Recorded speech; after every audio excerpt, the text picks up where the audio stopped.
Ready?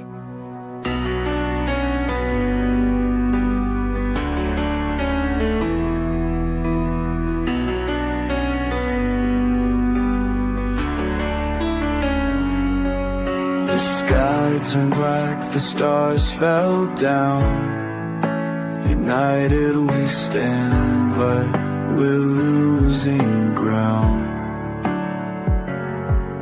One world beneath the iron fist. Voices silenced, they cease to resist. Echoes of hope in the darkening night.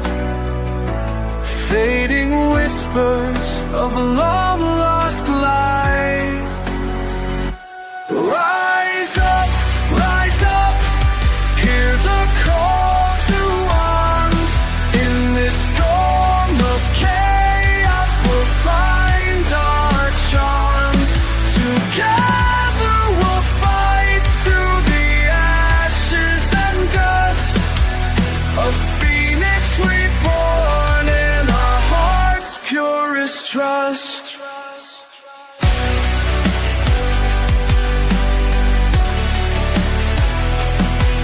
The sirens wail through the desolate towns. Once proud nations painted in the scars of the crown. A single army marching on our dreams. Unity forged in despair, or so it seems. Nothing left but shadows drifting away as the last embers of freedom decay. Rise up, hear the call to arms. In this storm of chaos we'll find our charms. Together we'll fight through the ashes and dust. A phoenix reborn in our hearts' purest trust.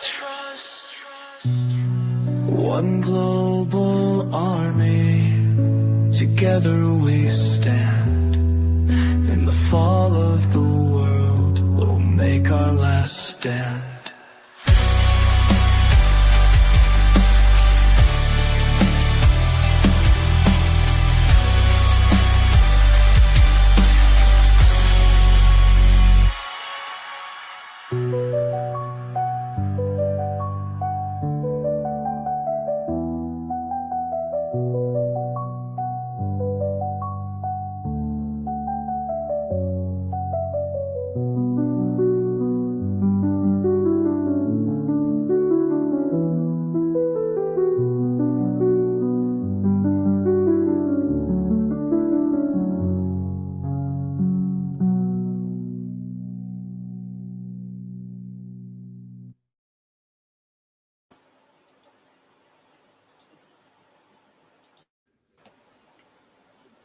Good evening, everybody, and welcome to the, I guess you could say, the all-new Into the Red Rabbit Hole podcast. I'm Nighthawk, one half of your host tonight. I've got Eric right here next to me in his Crocodile Dundee hat.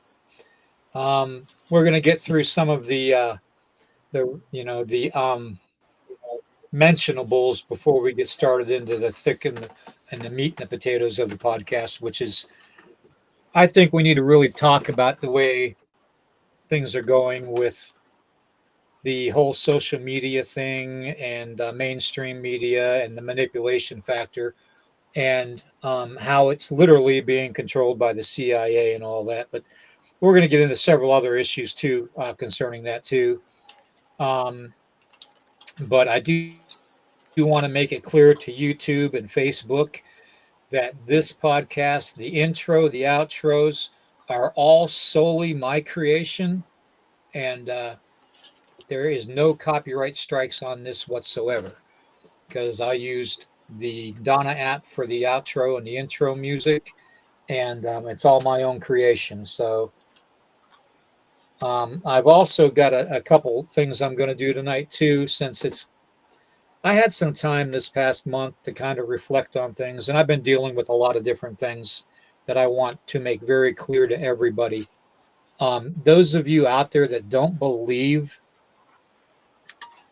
the things that I talk about as far as the supernatural goes, um, I beg you to take another deep, dark look at it. Okay, I have been literally under attack the last month. Um, Something has been trying to literally shut me down, not only here on YouTube and Facebook, but physically, mentally, and just weird stuff has been happening. So, if you can, there I have my problems with, we all know, with StreamYard, and the whole wanting to charge outrageous fees and everything, and they're going to try, but it is what it is, and all the problems I have trying to connect to the other um, social media platforms for streaming, like Restream and all that, was a fiasco last weekend. Um, so I'm not even going to go there. I'm I'm hoping to accomplish is that this channel will not only continue to grow, but in order to facilitate that, I need to keep the memberships going to the channel, and I need to keep the kind donations going, because on my disability income, I just can't afford to take care of any fees that StreamYard wants to throw at me for using it. Okay. So, and it's going to be about probably close to $100 a month. And I just don't have the extra 100. So, that being said, um, it's good seeing everybody, but I have definitely been under some kind of a dark attack. I think I know and figured out who's doing it. I posted it today on social media so the whole world can see my reply to it. And I have literally been battling them for the last several weeks. And yeah, it hasn't been easy. So they are definitely somebody that has been doing it a while, but they don't realize that I was born into it. Um, in fact, I was going to do this whole second part of the intro on my Podbean channel that I have for all my audio recordings and stuff. And I still will talk about it more in depth. But I think that I need to talk about it here too before we get into the podcast. Okay. Um, and then after that, I'll say hello to everybody. I'm not even doing the disclaimer because I have all the rights to this podcast right now, and it can't be disputed in any way. So put that in your pipe, YouTube and Facebook, and smoke it. But yeah, I've always, I had an older sibling, um, actually a half sibling. Okay. Because both my parents were married previously. Okay. And myself and my one sister were the products of my two parents. And the rest of the siblings were the products of the others, that they were associated with. And always had kind of a sibling rivalry going on. And but you know, I remember being told as a young child that my mother told me, actually, and I confirmed it by talking to a couple of my half siblings when I was a child, and they pretty much agreed with what was happening. You see, my father, he I don't know how to say this. He tried for the longest time to have a boy. Okay. And him and my mom just, they couldn't get that boy out. when I was born, my father was 50 years old. Okay. When I was born, he was 50 years old. So that tells you right there that my mother was 48 when I was born. 48 years old. So, that's quite the achievement, even in today's standards with all the medical technology. More or less back in the early 60s, that was unheard of. Um, which made me believe it even more. And I'm just going to get to the crux of it. And Urso, you'll probably know what I'm talking about when I talk about this. My conception, my being brought into this world, an agreement was made. You all know my mother was a dark arts witch, Native American witch, and she did a lot of the Appalachian witchcraft too. On top of that, because she had the Cherokee blood and the Shawnee blood within her, and my father was Lakota, and and Cherokee, and my father never really talked about it, but my mother told me when I was like 7. I must have been 7 years old. It was like right after kindergarten, so I might have been 6 years old at the time. But I remember her sitting me down and saying, you're a special child because you weren't supposed to be born. And yeah, genocide. You know exactly what I mean. Then, with if your mom was 42, it's a whole different way of growing up. Okay, and then you put the dark arts on top of it. It screws everything up, man. It really does. It screwed me up for the longest time, because know you want parents to be able to interact with you as a child, to play childish games with you when you're growing up, or to take you out, and and he did. My father did as best he could. He worked all the way up till he was like he was probably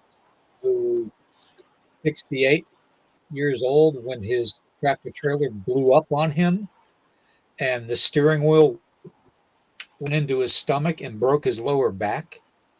So he basically got forced into retirement. And so, because he was a truck driver for the longest time over the road, long haul. Um, so he wasn't around very much growing up. And anyways, my mother told me she basically made an agreement. Okay, in order for my father to be blessed with a boy. And I never really considered this even my whole life. I mean, it was always in the back of my mind. It was always back there kind of needling at me, trying to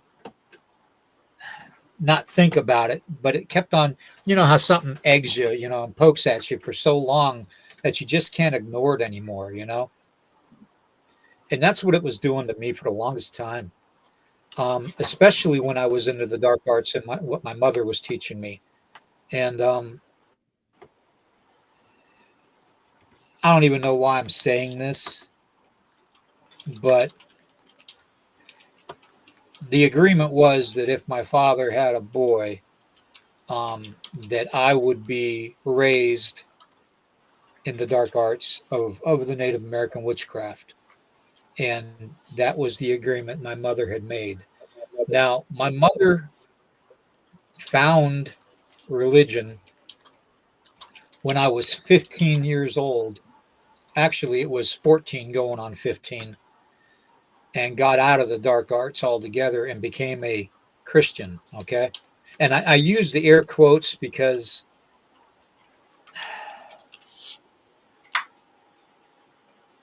it just, you just, I don't know. Urso, you probably know what I'm talking about, and Bounty, too. I know you darn well know. But with those kind of supernatural contracts, they're hard to break. I mean, it's not like a generational curse. It is an oath that you're giving your child. Okay. And when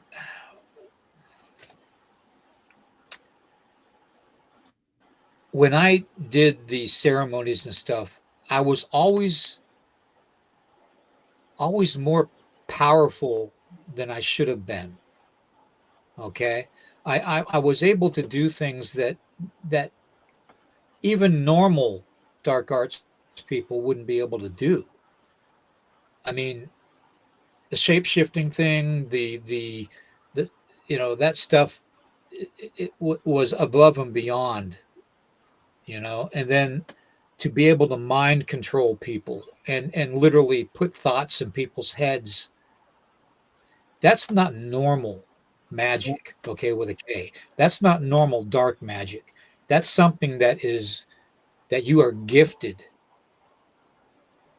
by the darkness, okay, that you're embracing.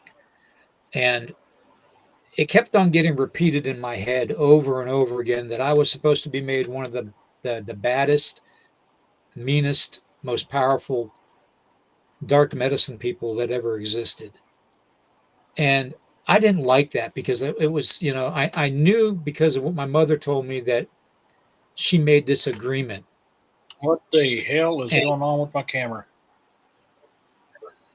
Yeah, look at that. See, we're getting into this subject matter, and things are happening, and it's gonna, guys. Okay, you gotta bear with me. Please bear with me. Okay. I moved it. There is, yeah, it's a lot deeper connection than most. I've always had this. I don't even know how to describe it, guys.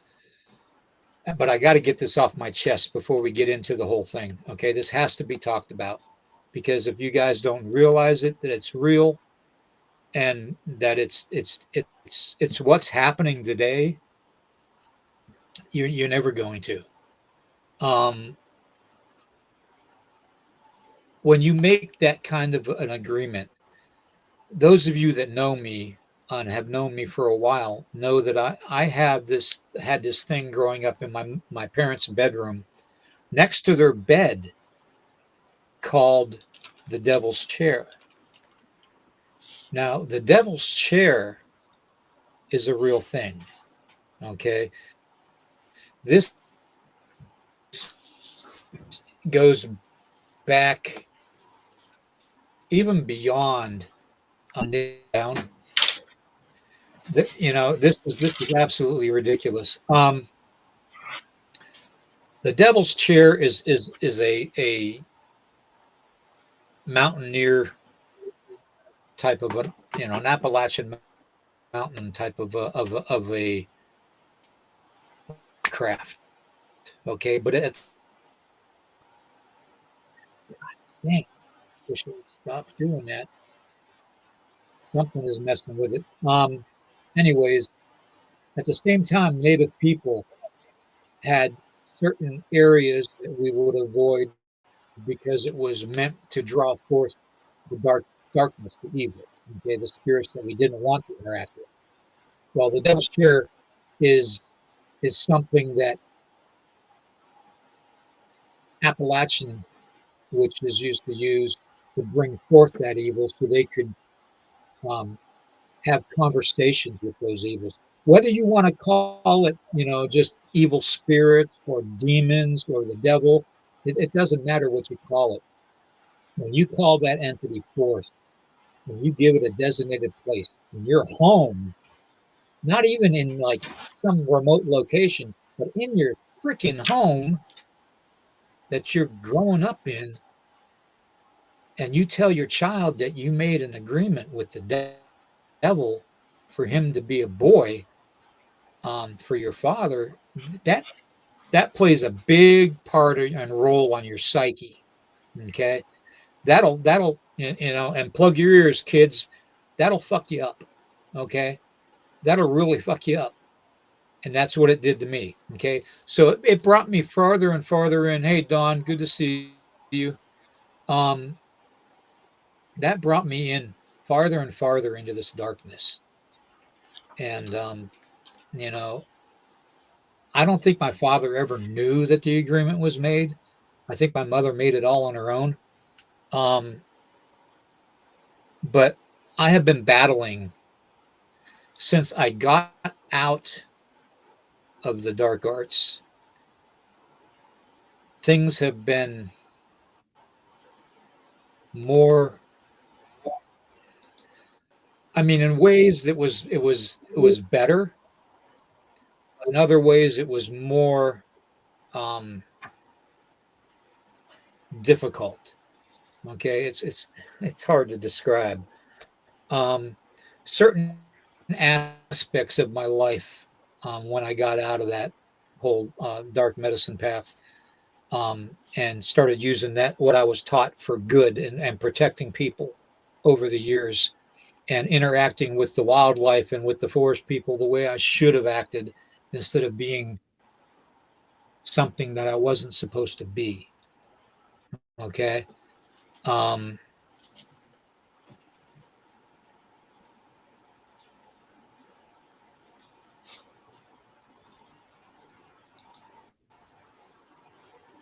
huh. See, I'm not the only one that's having problems then. Um,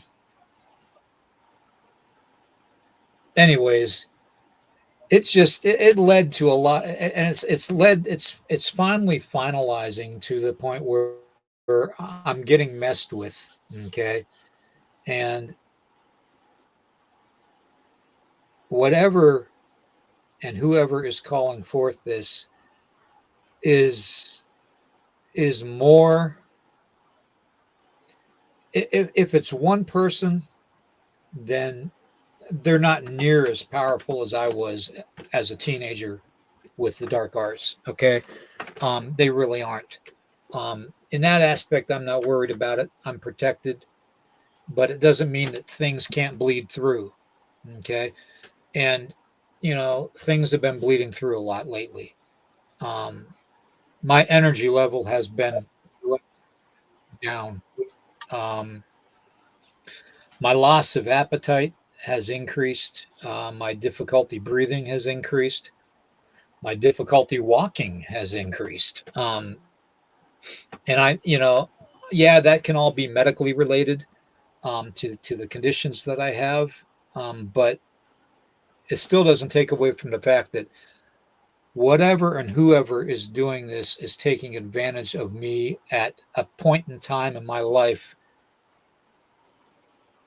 that they're finally realizing that I don't give a damn. Okay.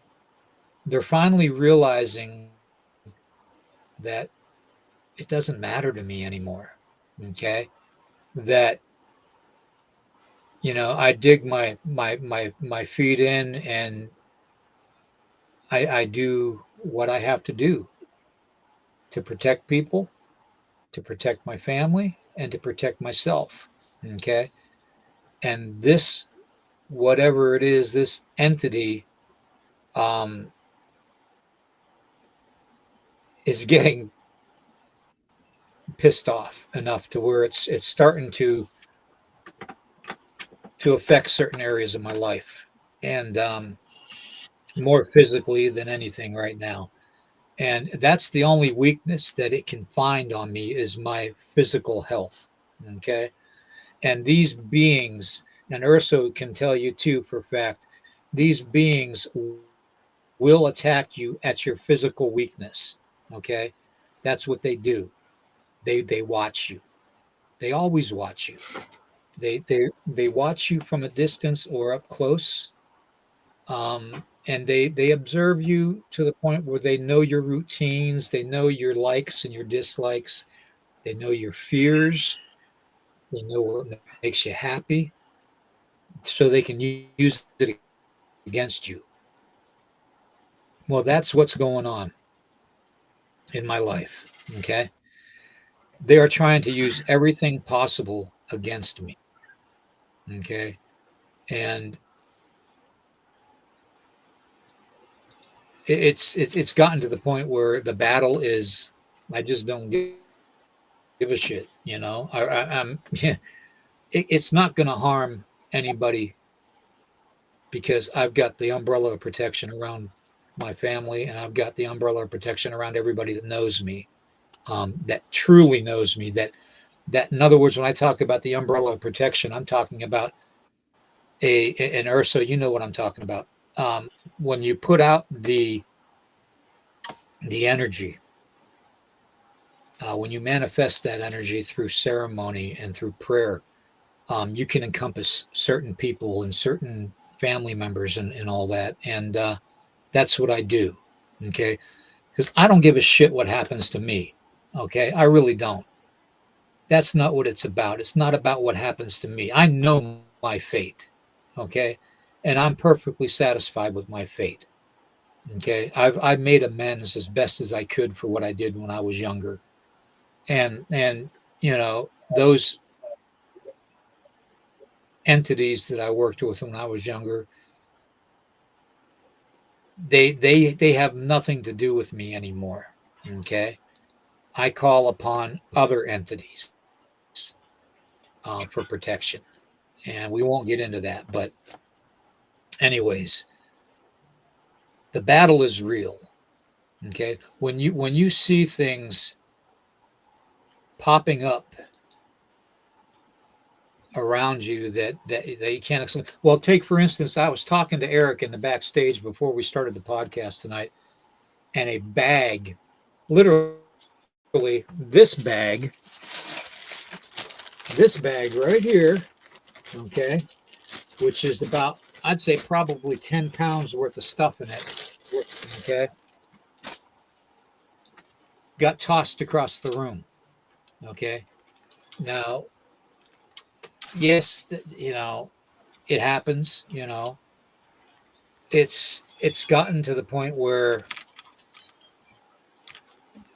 they know my spiritual power. Okay. And no matter what my physical power is, my spiritual power is 100 times more powerful than my physical. So they know not to come at me that way, directly. So they're going to indirectly do it. And Urso knows what I'm talking about too. When they indirectly attack you, that means they're afraid of you. Okay. So whoever or whatever this person is or this entity is has a fear. And I posted that fear today on Facebook. I don't know if you all noticed that post, but I want them to know that I know who they are, where they are, and that I could be within arm's length of them supernaturally within seconds. And I haven't felt that way since I did the ceremonies, but that's a protective thing that I have going on right now. And that's something that I can't control. That's something that when I was brought into this world, that somehow that dark agreement that my mother made for my father to have a son has been with me my whole life, protecting me. So I have the light protecting me and I have the dark protecting me still. And neither one of them wants something to happen to me. Okay, because when you make that agreement, and then when you make that agreement with the light and leave the dark, and you break that chain, that agreement with the dark still has to respect you and watch out for you, because it's kind of like an overseer. Okay. So when they oversee you, they know that the light, or whatever you want to call them, the angels, whatever you want to call them, they know that the light's protecting you, but at the same time, they know that they've got to keep the darkness away from you until it's your time. Okay.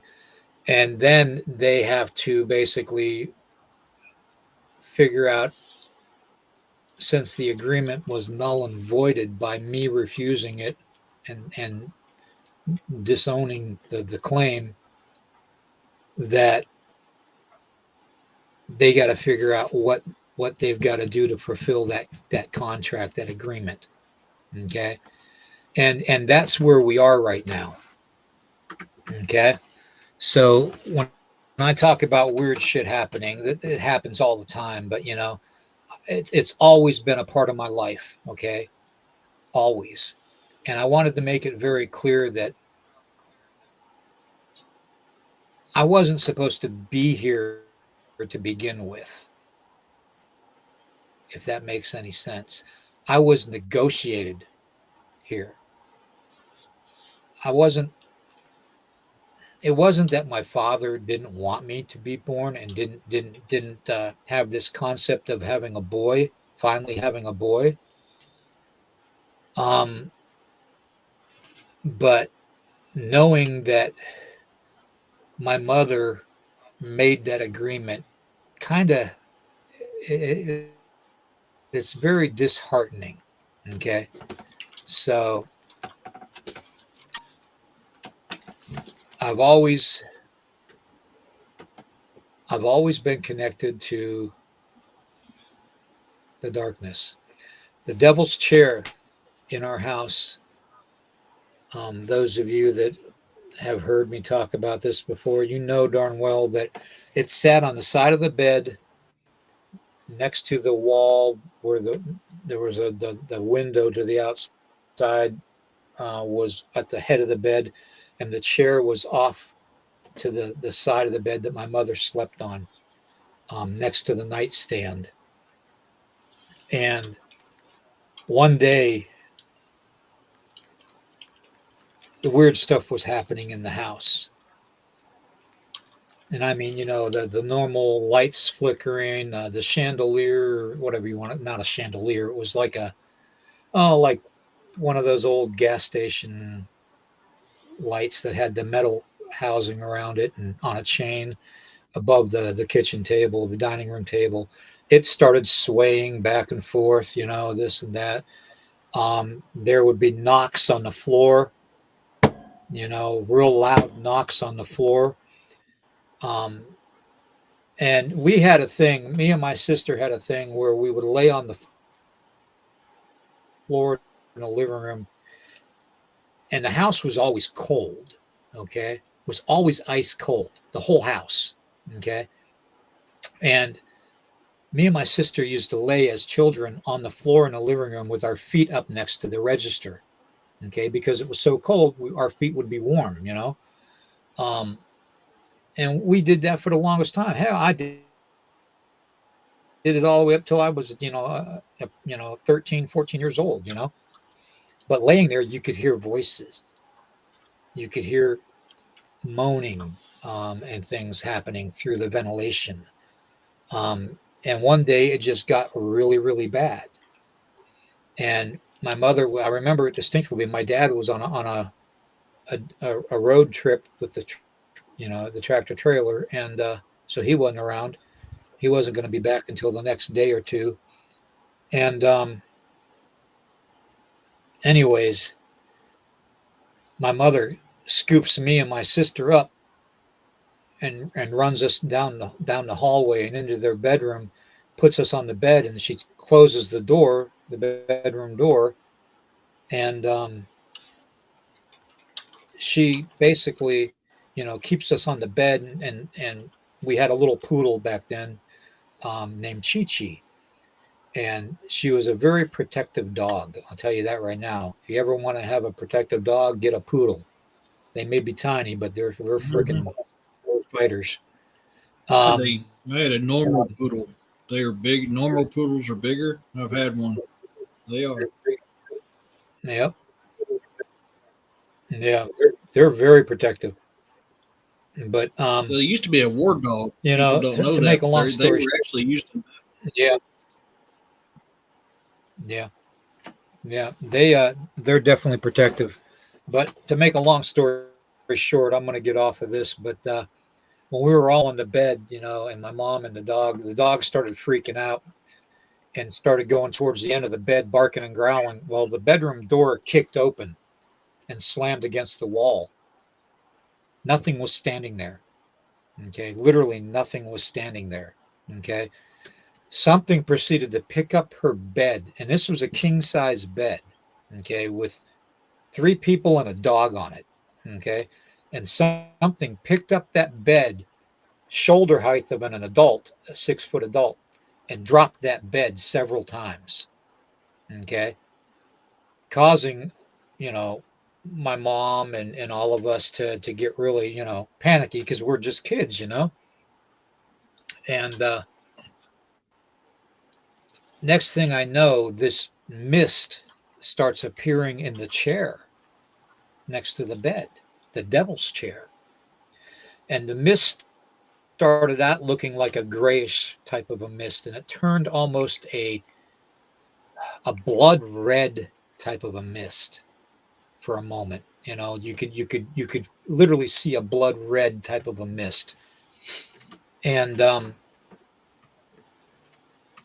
next thing I know, the room is like 10 times colder than what it was to begin with, which was pretty cold. But my mom says, you guys, go out into the living room. You'll be fine. Take Chi-Chi with you. So as I turned and grabbed the dog to carry the poodle out of the room, that was still growling, by the way, at the chair this time, I had her in my arms like this, as a child. I remember because I had her, cradled like this, and she was really growling and snapping at the chair. I saw the window behind the bed starting to like frost over.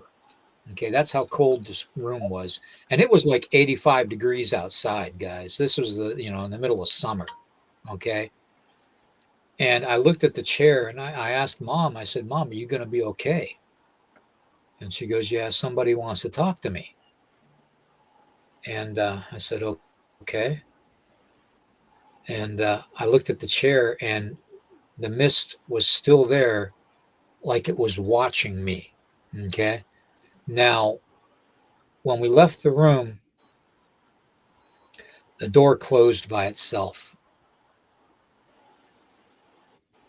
My sister and I waited out in the living room with the dog for about 10 minutes, and my mother came out. And I asked her, I said, what was that? And she said, that was the devil, son. And that was the first time that I remember. And I think I was like 5 or 6 years old when that happened. I had just started doing the dark arts. I might have been 5. I was in kindergarten at the time. So I had to have been 5, maybe going on 6. But that was the first encounter I had with the devil in that house. And when I talk about these things, these supernatural things, guys, when I tell you that when you see a Bigfoot or a dog man or anything, any kind of thing that would make itself look like a cryptid that has red glowing eyes or jet black eyes, that's not a cryptid. I don't know how much more plainer I can make it. That's not a cryptid, guys. Cryptids aren't that way. I interacted with several different types of Bigfoot my whole life. Growing up as a child, I'd go out hunting with my buddy across the street, even when I was in the dark arts, and they would interact with us. Yeah, we'd have pebbles thrown at us and little branches to just let us know that they were there. They would even scare game our way. That's the kind of interaction that I had with these things, okay? And I hate calling them things because they're not. That's why I call them force people, okay? But there is a difference a great difference that when you're dealing with something that has red glowing eyes or black eyes, black as coal, no white, that's not normal. You, you have to understand that there are forces in this world that seek to destroy you. Forces that you cannot see.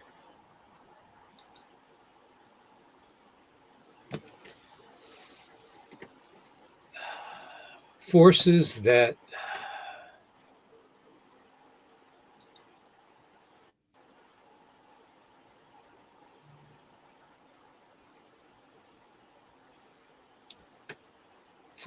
seek the ruin of humanity. Okay, that's their goal. All right.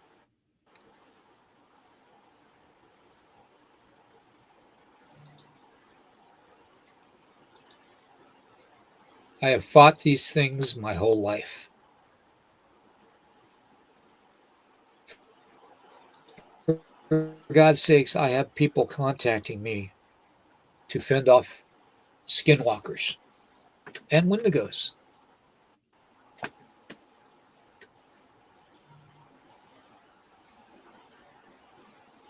One of them's probably listening right now that contacted me, or two. They know that what I do is real.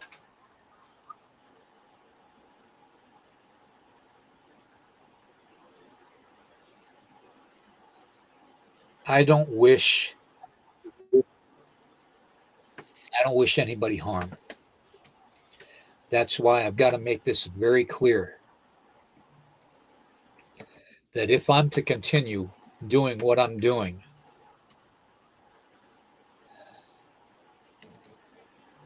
I've got to be able to sustain it. Okay, plain and simple. I can't do it on my own.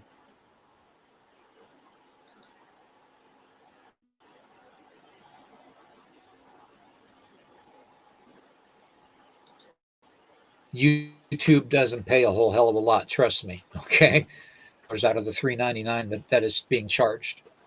That's just the way it is. And they don't pay you anything unless you make over $100. And that's that's normal. That's the normal thing that they do. And then they take their cut on top of it, which is like 23% or some crap like that. So they got you over a barrel. And then the fact that, and this is how I'm going into all the social media stuff too, guys, with the talk tonight.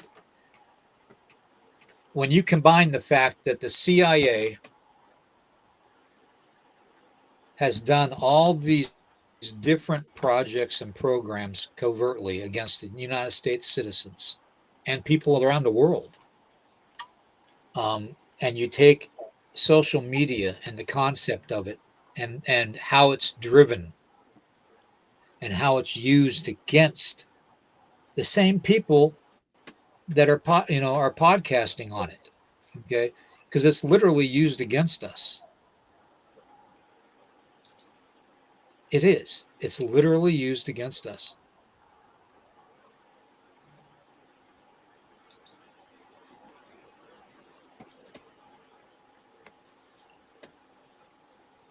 Well, and I agree with Urso with the donation thing, but I've tried the tips on PayPal. I've tried Buy Me a Coffee.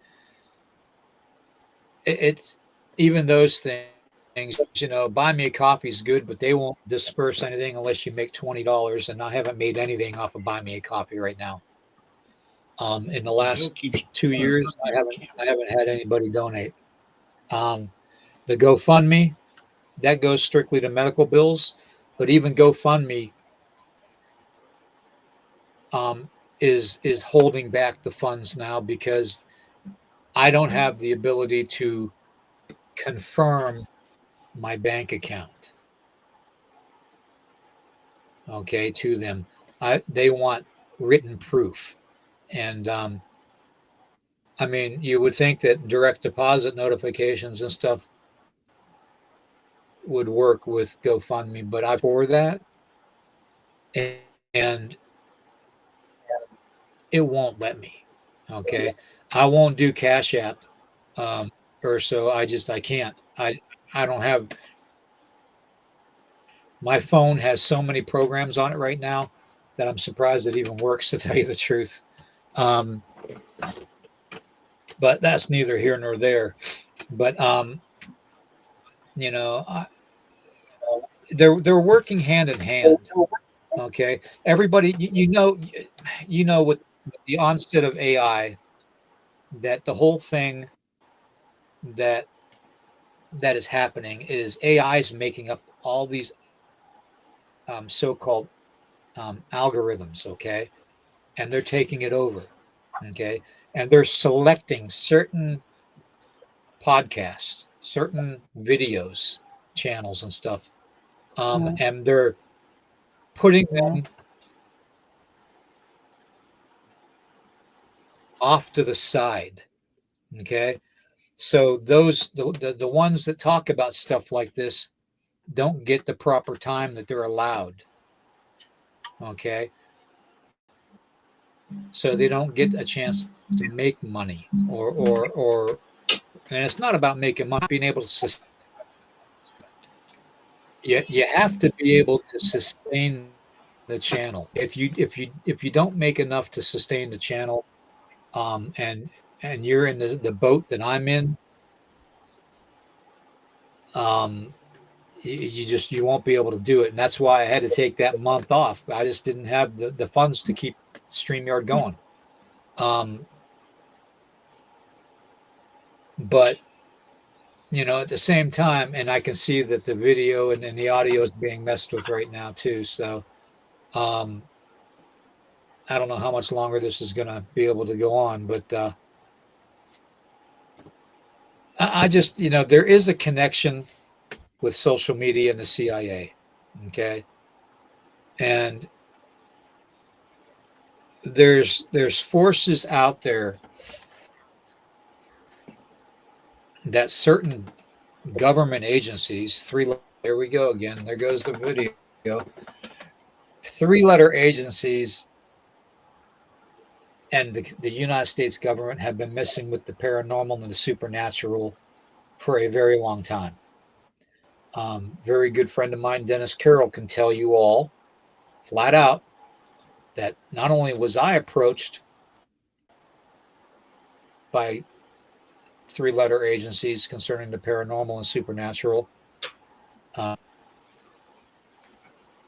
more specifically the demonic, and the dark arts, but he was also approached. Okay. And I'm sure anybody that has something to do with the paranormal is either being watched by certain 3-letter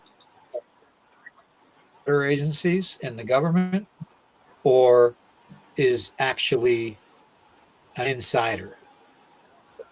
And what I mean by an insider is, I mean the same individual that is trying to come at me with the dark arts.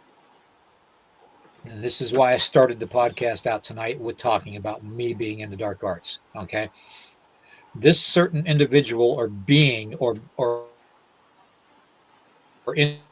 individuals and beings don't know what they're messing with. Now they do. They do very much so. Okay. Right now, currently, because they're feeling the effects of what they've done. Okay. One of the protections I have being brought into the world through that agreement is that nothing is supposed to happen to me unless the one being allows it. And that one being is not going to allow it. Okay. So whatever happens to me goes back 100 times fold to the person or the entities that are doing it to me. Okay. So it's the old reversal, I'm rubber, you're glue, whatever, everything you do to me bounces off of me and sticks to you. That's a spell. Words are spells, guys. Take a look at the posting that I did when I called that person out or that being out on Facebook and read it. Read the way I have it worded. That's a spell. Okay. I'm sure Urso figured that out when he read it. I guarantee it. Everything we do is supernatural in this world. Everything. Yeah, Griff, words have power. Yes, indeed.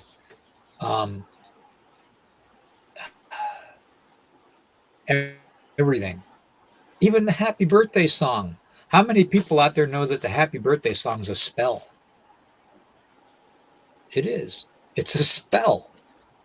Everything you're taught, every even the English language is designed to have the double standard of a spell. Think about it. The English language is the only language in the world that has multiple meanings for certain words. It literally does. The only language that comes close to it is the Greek language. And the reason I'm bringing this up is because how was the Bible translated? Have you ever asked yourself that? How was the Bible translated from Aramaic to what? To Greek. Because a certain person by the name of Constantine wanted it that way.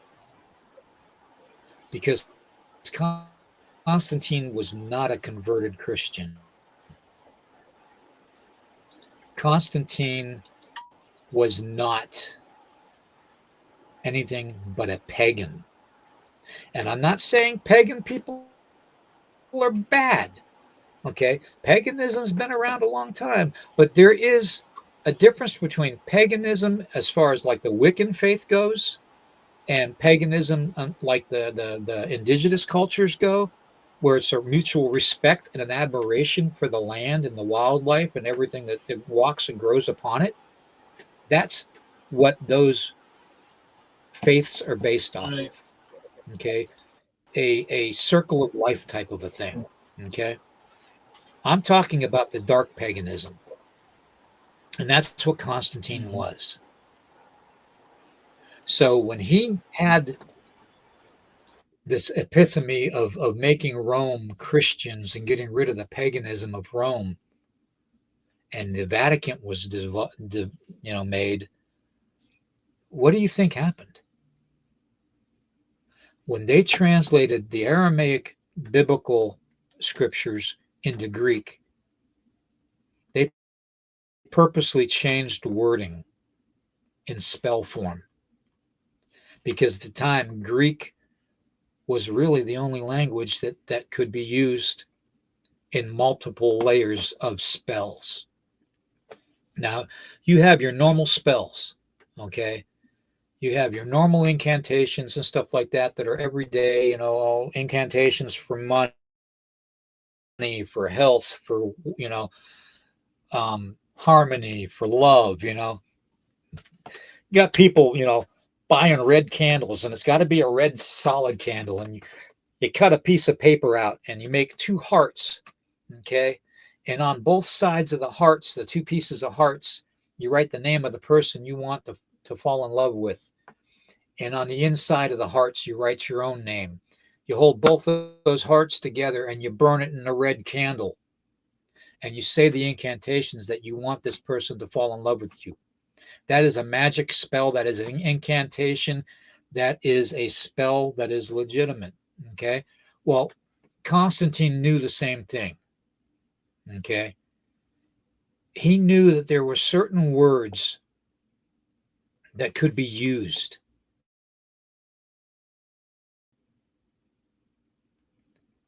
if they could just interpret the Bible a certain way and make certain biblical things more of a spell. or a casting. Okay. And that's where we're at today. That's why you have all that you have happening. There's so much. I mean, I could go on and on and on about this, but I don't want to. But when you couple in the 3-letter agencies and stuff along with what's going on today, and what's going on with people interacting with the supernatural, and these cryptids with the red glowing eyes, and the black-eyed kids, and the things that you see in the sky, and 50% of the stuff you see in the sky, I guarantee is holograms. I guarantee it. It's military. Okay, it's holographic imaging. Okay, some people call it simulation, but it's been around a long time. All you got to do is realize the Black Knight satellites up there. So, with the onset of AI, it's going to make it impossible to figure out things. Okay.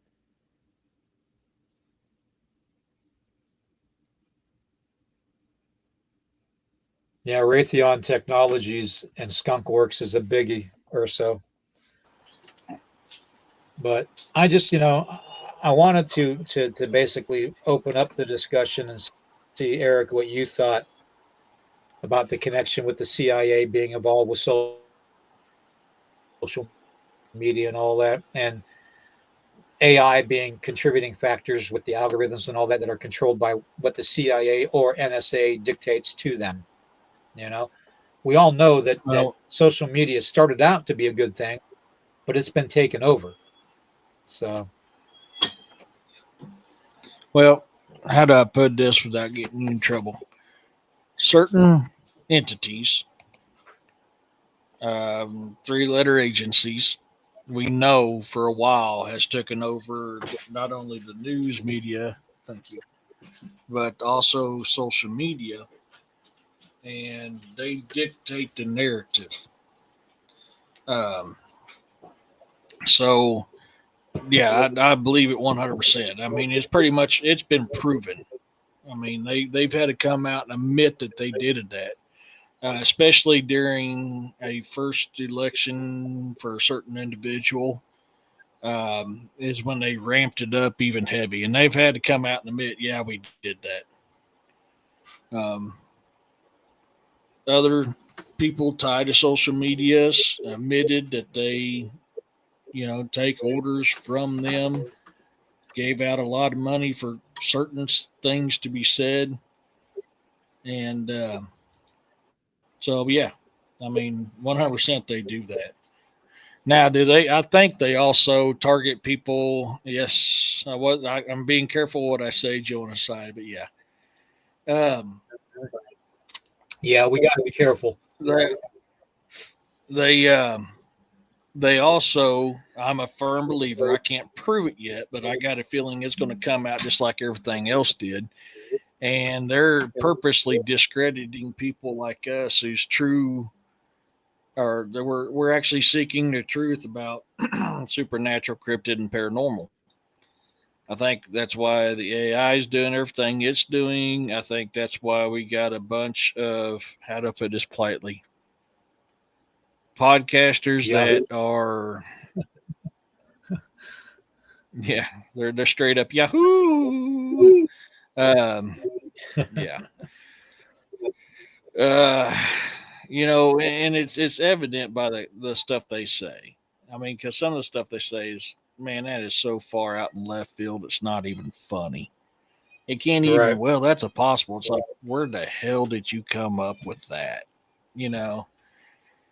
And it seems like they're the ones that get the most followers, which it's been proven multiple times on streaming platforms that bots are a big number of subscribers. So you have to be careful too, because some of these content creators, it's got, multi-thousand subscribers, if not millions. There's a lot of bots in there as well. Exactly. So, it's usually the ratio is 1 out of every 3 is a bot. Yeah. I got I looked at it earlier because I was checking to make sure my new song downloaded for the new book that I started. I'm at 730. So I'm like, okay, how many of these are actual subscribers? I'm hoping every single one of them is, but realistically, there's going to be a bot or two in there. Yeah. Yeah, agreed. So Sorry, guys. I'm making I my don't pay coffee. So that's all right. My youngest just got home and I had her get me another cup because I ran out. I'll tell you, that new coffee pot, holy crap, that thing makes some hot coffee. But, you know, so tied to that, I agree with you. I mean, I didn't mean to take a jet off a little bit ago. Just before my first time, my screen blacked out like it did. I thought I seen something run across the other room from the corner of my eye, something in a white, I don't know if it was a shirt, dress, or what it is. I couldn't see it. Heck yeah, Tiger Eye, thank you. You know, I seen something shoot across the screen, and a few minutes later, my screen starts blocking out the first time, and all of a sudden, I heard my front door open and close. That's why I jumped out of the room, and it's because I heard my front door open and close. It's like, okay, right. what the hell's going on? I didn't see my daughter walk up or nothing, and there was nothing in there. There was nothing in the house that I seen, but then all of a sudden, now my screens went black again since then too. So, you know, it's there's something going on, dude. There is so much that weirdness that has been going on with electronics lately too. And I know it's not just us; it's everybody that's been having problems. And you know they're going to blame it on solar flares and all this other bullshit. And that's exactly what it is. It's just bullshit. Okay. When you're dealing with the supernatural, and I can tell you this for a fact, guys, when you're dealing with the supernatural, anybody who's done ghost hunts or spirit hunts knows for a fact that electronics gets messed with all the time. dude, They have when that doesn't ability. it? Yep, exactly. Okay, what the hell?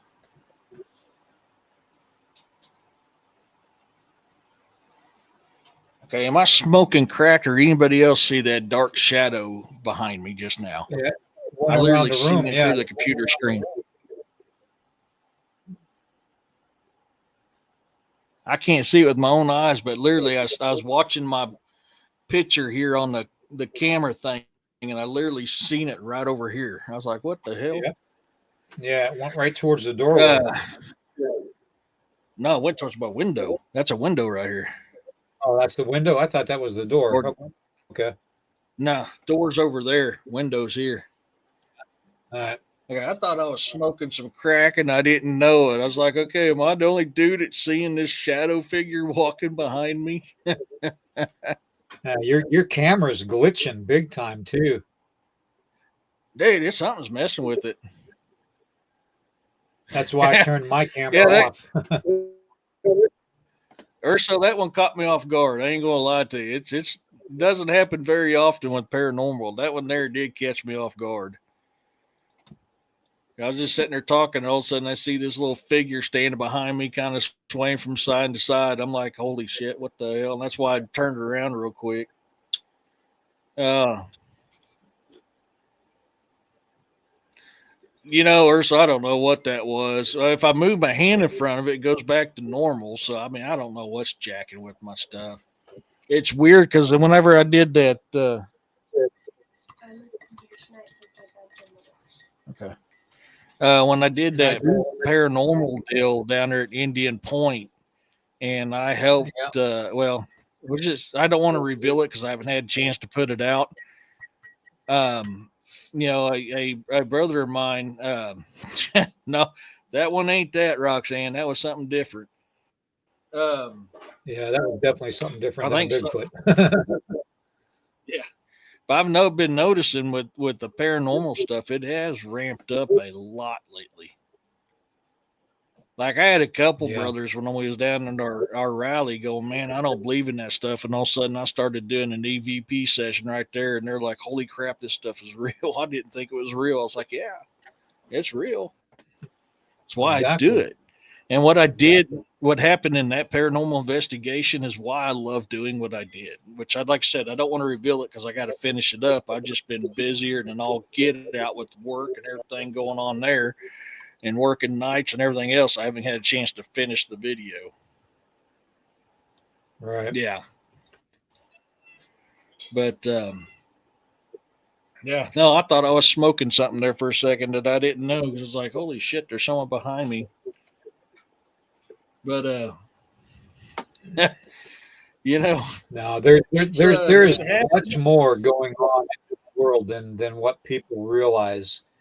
And there are some of us that investigating the way we do and interacting the way we do over the years, we've come to realize that there's even more than what we can see.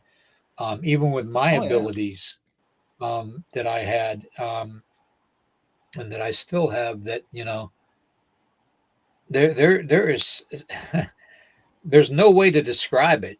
Things have and people blame CERN and other agencies, NASA, for that there's it's one thing to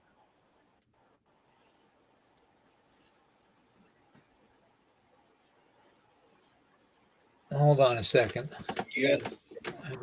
I just saw something. Hold on. Yep. But no, I mean this stuff it's going on. I've been having more when I've been doing investigations. Seems like more and more entities are interacting with me on these investigations, and it seems like every investigation more and more interact a lot more than what they used to. So, I mean, this stuff is very real, folks. We don't say this stuff for clickbait. We don't do this stuff for clickbait. I mean, we're trying to help educate people and let you know what's out there. And I get it. I mean, I was the same way. Really, Fluffy Butt? I was the same way until hey, I'm trying to talk. I was the same way until I had my first experience. Huh? Yeah. What? Come here. Come here, Mau. She's in. You're gonna have to have her. Yeah. She's in the other room, honey. You're gonna have to go to that other room. Now this one finally got him groomed up. Naked dog. But, yeah, he got himself a haircut finally. I think so too. Yeah. Sorry guys, I'm interruption after interruption after interruption here. That's right. But anyways, yeah, I've noticed on these investigations that I'm getting more and more activity. Like it used to be. Oh, come on, dude! You're ripping my headphone out. Come on. You either stop or you're getting back down. Come on, you know the rules, Chew toy. dude. Huh?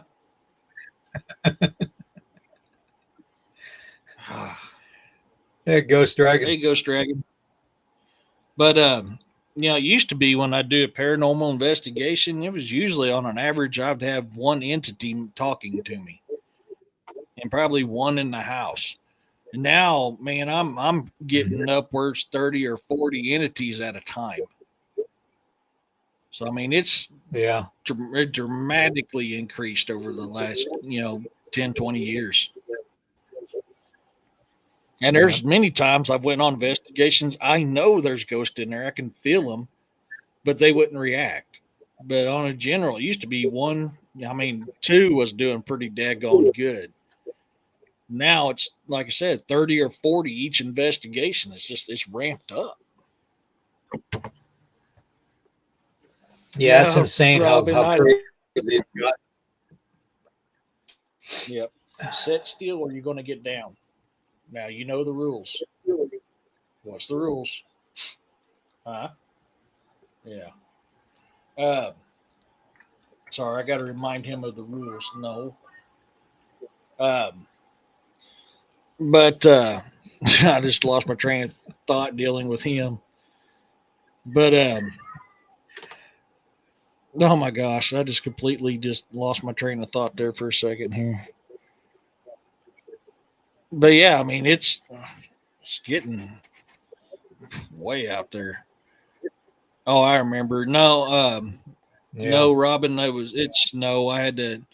I got a new grooming kit and mysteriously it vanished like a fart in the wind, so I had to order another one. Now that I've ordered this other one, I guarantee you I'll find the other one. Yeah. I remember that or so, yeah. Oh my God. Urso. Oh man. Yeah, I haven't told anybody lately, but I told Eric backstage before the podcast tonight. I did receive a death threat. Um, and stupid shit's going to happen because some of the stuff that Eric and I talk about on the podcast, the the far left is not going to like. Okay, um, and but it's just two ex-military guys getting together, two veterans that are talking with other patriots about certain things, and if they want to get upset about that, then that's fine, but don't make a death threat to somebody that actually has hard kills from being in the military. That's the wrong thing to do. Okay, you don't want to make a death threat to a veteran that has hard kills. Okay, documented hard kills, and trust me, it won't go very good. Not for the person making the threat. So, that being said, the way I look at it is, do you realize you're not the only person who's ever done that to me? Do you think you're going to be the last? Come on, man. The shit I've seen and been through. Oh my God. Come on.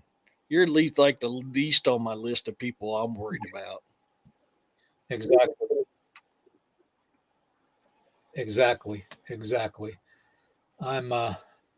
I've got those of you that know Daniel Benoit, a good brother of mine, him and David and Melissa are very close, even physically close to me in the area where I live. I just, tomorrow at 1:00, Daniel's going to be coming by and we're going to be doing an interview about some of the interactions I've had with a lot of the cryptids and stuff. So if anything happens tonight, I want you all to look for that, coming out in the future. I'm sure David and Melissa will probably let everybody know when he gets done with this project, when it's going to come out. But yeah, I just, I wanted to go over the whole social media thing with the AI and all that, and the CIA and the NSA and all that, because, we have been duped for a very long time. Those of us that have been in the paranormal fields practically our whole lives, Dennis, if you're listening, we have been approached. And I remember being in the military and having suits come up to me and ask to speak with me.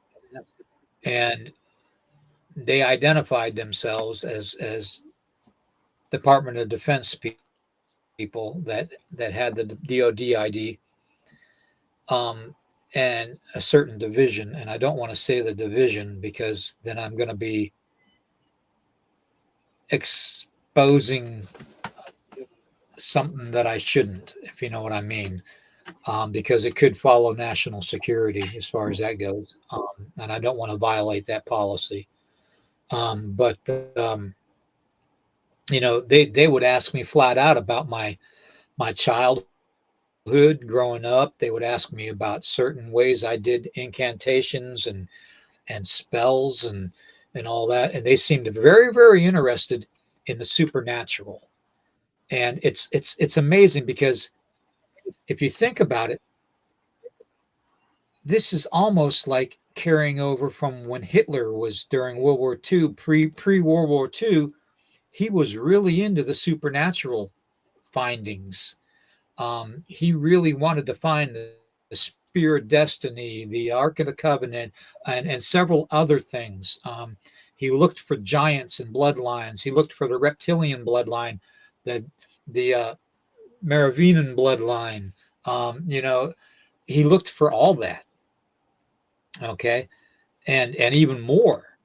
So any relic he could have gotten his hands on, it seems now like certain aspects of our government over the years has been very, very involved with that. And it almost makes you wonder if they're not using that against their own citizens that they're supposed to protect. And I hate to say it that way. I know they are. I really do.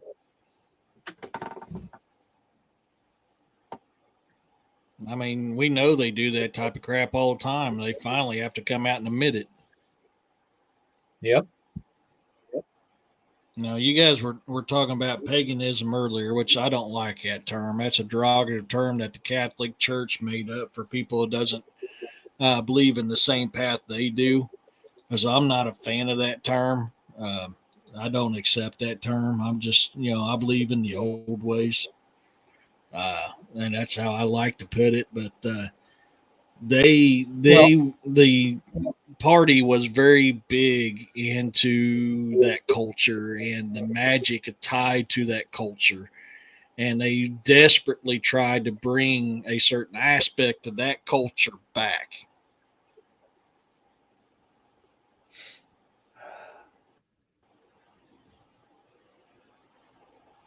I didn't tell you guys what happened about 2.5 weeks ago, maybe 3 weeks ago now. I've got a shelf in here that's got these big metal heavy brackets on them holding this wooden shelf in place. And it's probably like, I don't know, maybe a 7 to 8 inch. It's probably 8-inch wide board, and it's about 3 feet long shelf.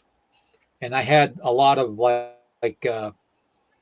because I backstock a lot of like the old lamp oils and stuff, and on it I have a single gun rack, okay, and I've got one of my pews on it, and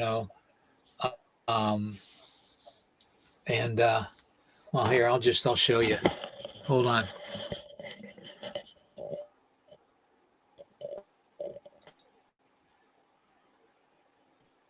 That right, okay. I have that on it, okay. That whole shelf, and there goes the camera. That whole shelf came down, literally ripped out of the wall. Nothing touched it, nothing at all. Everything came down off of it, ripped it out of the wall and everything. And I had to remount it up there. But yeah, and it wasn't like it was up there half-assed, because it wasn't. Those are heavy-duty steel brackets, okay? And I've got it anchored into the wall as far as, using anchors, so it's very strong, but it's almost like something ripped that shelf down. There's been countless times over this past month that I've seen things, and I know darn well, those of you that know us here at the house and stuff, Jacob, Tracy's and my little 4-legged son. He's on it, man. He sees shit and he'll point it out. He'll literally point it out. He'll stare at it until we realize what's going on. Because sometimes, we we get so busy with life that we don't actually get a chance to see things happening around us. And he does. Just like his hearing is like phenomenal. And, when animals start reacting and humans start seeing things, something supernatural has been happening. And things are happening at an exponential rate. And to me, it almost, some people talk about a shift or a blending of the veil's thinning. Yeah, well, yeah, the veil's not thinning, folks. The veil is ripped down. Okay, it's no longer thin. Okay, it's been ripped and torn to shreds. Okay, and then you got tattered souls coming in, and you got other entities coming in. Whether you call them interdimensional or supernatural, it doesn't matter to me. I know during Native American ceremony, when we did things around the fire, we talked about certain beings coming out of the smoke and the flames of the fire. We would consider that supernatural, but that could have been interdimensional too, for that matter. But back then, we didn't know. It's interesting you say that. One of the last powwows that I got a chance to dance in, inside the flames, not only did we see a chief's head, but we seen a buffalo, a warrior on a horse, and a wolf head and something else. And that was all in the flames during the powwow while we were singing and dancing. Yeah, see, this is a perfect example of what I'm talking about with Dragon here. And Dragon, thank you for being here, bro. It's just, weird. The weirder the shit is getting, man. And was it last week we talked about the spider being? I think we did. I can't remember. No, I think that was a couple weeks ago. But I brought it up, and hey, Jason. Yeah, stuff. So people are definitely seeing this stuff, and it's it's getting to the point where I almost feel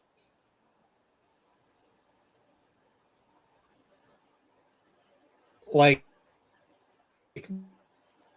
they're being these entities, and we all know CERN's been saying, "Oh, we're opening portals and all that," and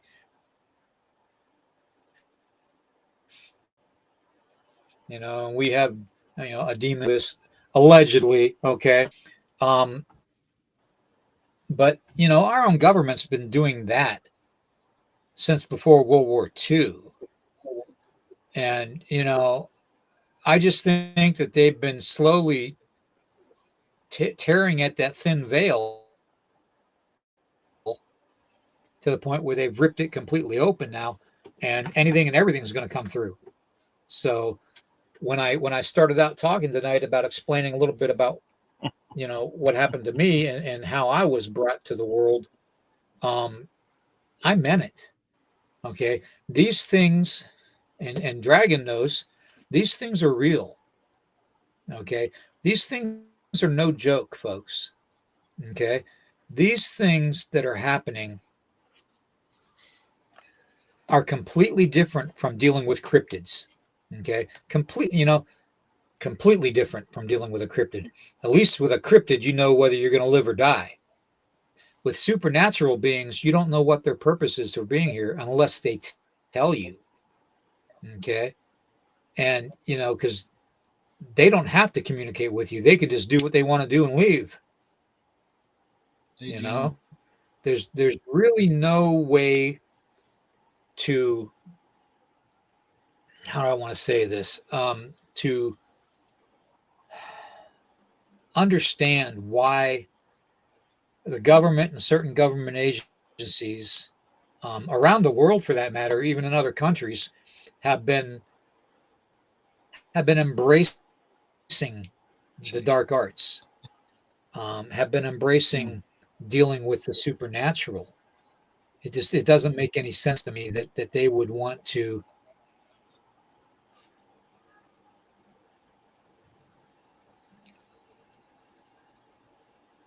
We got a couple questions when you're done. One of them was from earlier we haven't had a chance to address yet, and we got Unreal's got a new one here too. All right, go ahead. In 1814, we took a little trip along down the Mississippi. Griff earlier asked, "How do you know the difference between a good medicine man and a dark medicine man?"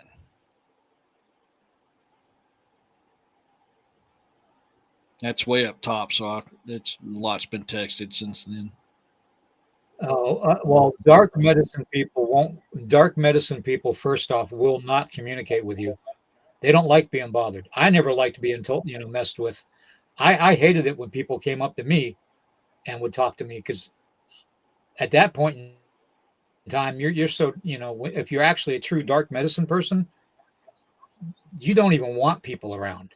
Okay, you want the darkness around you more than anything, because usually people always either would turn against you or in some way try to harm you or offend you in some way,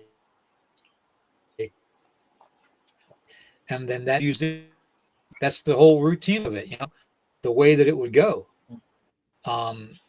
So yeah, there's no dark medicine person, you're going to know. Okay. They're going to have a certain, how do I want to say this, a certain je ne sais quoi about them. You'll know, trust me, you will know. Yep. Sorry, I had that song pop in my head as soon as you said that. 1814, we took a little long term.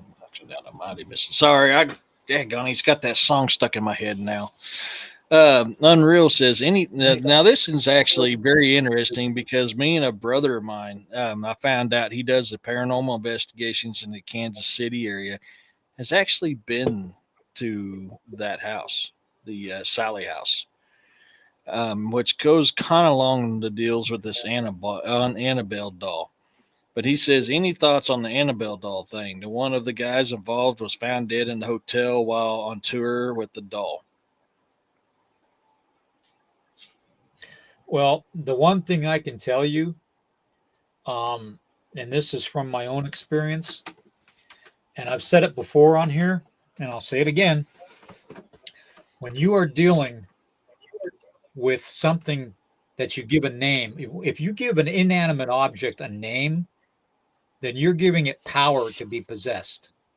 Okay? Plain and simple. You're giving that inanimate object a life, a force, an energy. Okay? So it doesn't surprise me. That's why you have so many haunted objects. It really is a thing, Well, and the thing is with the Annabelle doll, I don't believe, this is my opinion, through my research, knowing what happened with everything behind that whole situation, I don't think it originally was something that was possessed. Because they wanted it to be possessed so bad, do I think? Yeah, that's what I was about to say. Beings, they wanted it to be so bad so they can get their fame. I think that's it. Something did.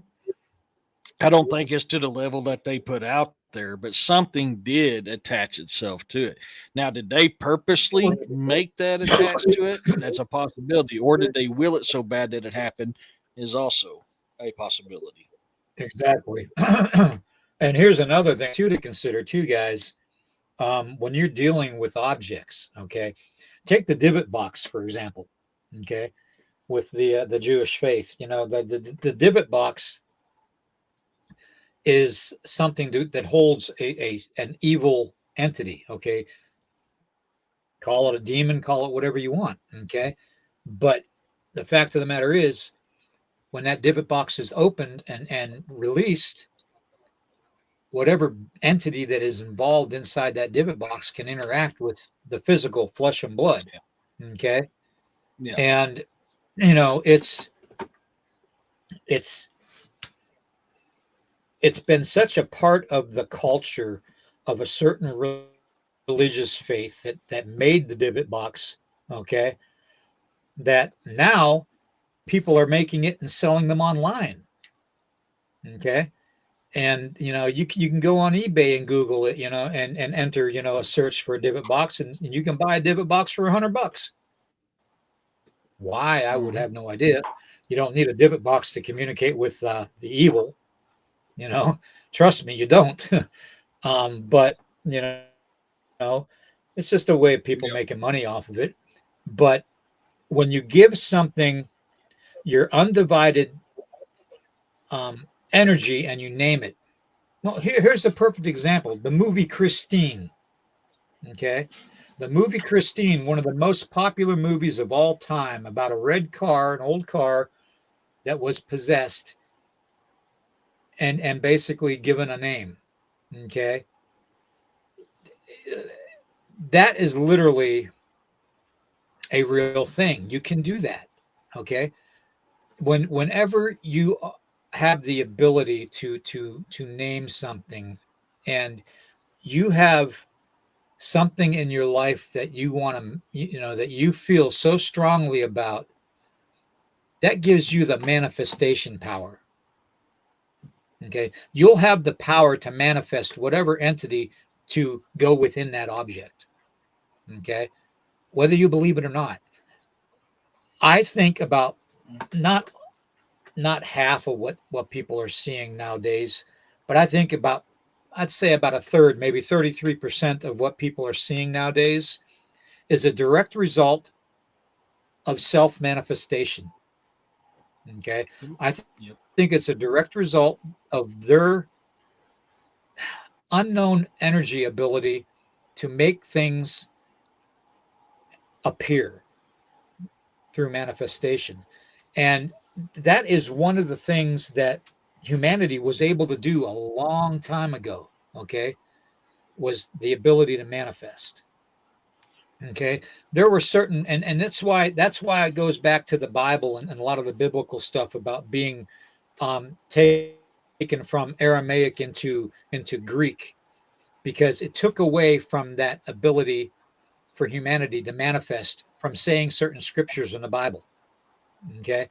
That's the whole reason that it was changed into Greek. Okay. Greek, other than English, is the only languages in the world where words have several different meanings. Okay. You can spell them differently, but as long as the way you say it is the same, it's gonna mean several different things, because it's not the way, you see, a lot of people think that it has to do with the way the words are written. Okay. It's not the written language that's the thing. Okay. It is the vibration that you're putting out in the words that you're saying that casts the spells. Okay. Literally. That's what it is. Okay. Now, if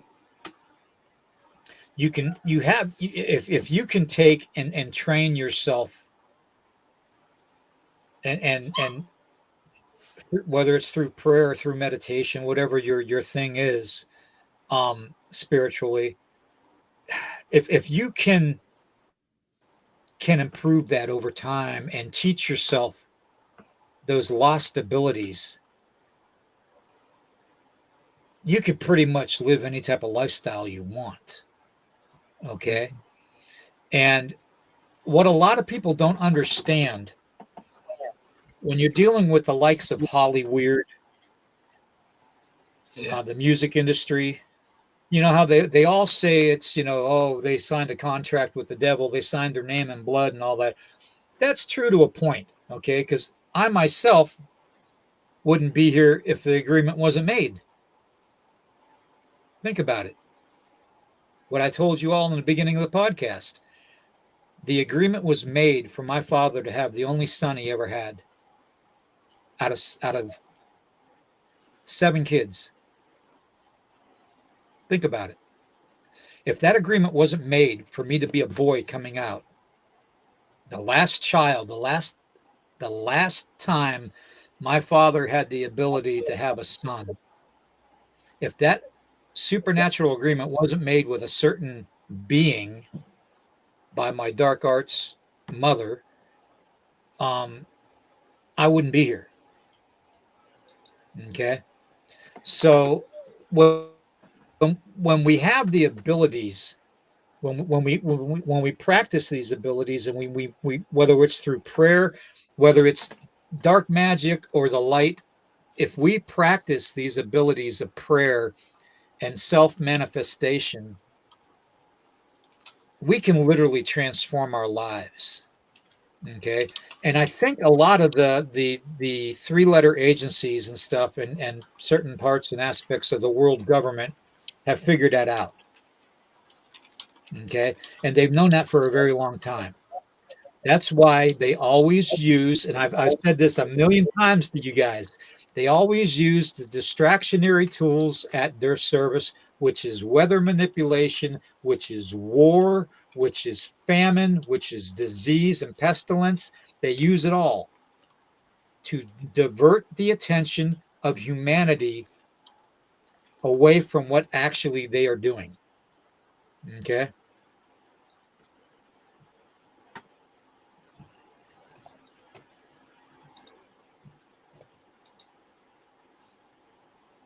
Sorry, I had to mess with Roxanne for a second. I'm trying to. Yeah, Nick, I want. Let me Nick. put this up here. This, Yep. Nick. Yeah, this is good. Okay, because even the word Jesus is Greek. Okay, and believe me, if anybody's a supporter, it's Yeshua. me. Okay. I basically, I'm a firm believer that, Christ came here to teach humanity a certain way to love unconditionally. And that's the only way to break the cycle of this evil in this world. Okay. And I fully believe that through him is the way to be. Okay. So I don't think anybody here is disputing that Jesus is not the only way. Okay. I think that these are topics that need to be discussed because the world is in a dark place right now. Okay. And it seems to be getting darker because the ones that have been teaching themselves what I've been preaching for the last several years are the ones with the power to make things happen. It's not hard to figure out. Okay. So nobody's disputing anything about that. Okay. Dwarf. We have a dwarf sighting. We got a dwarf sighting. Got a little dwarf sighting. Dwarf, ¿cómo está este?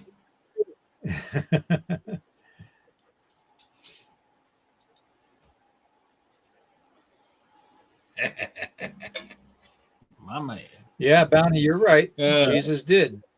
And one of the and I've said it 100 times on here, if not 1,000 times, the strongest energy and force in this universe is unconditional love.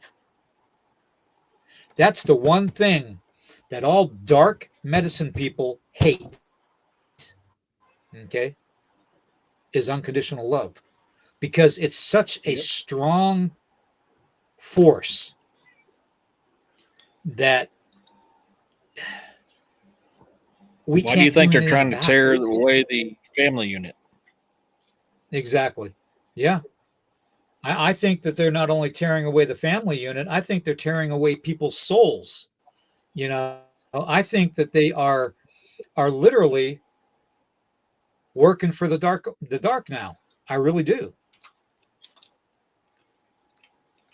Actually, Reese, that's wrong. Witchcraft does take skill and talent. Okay.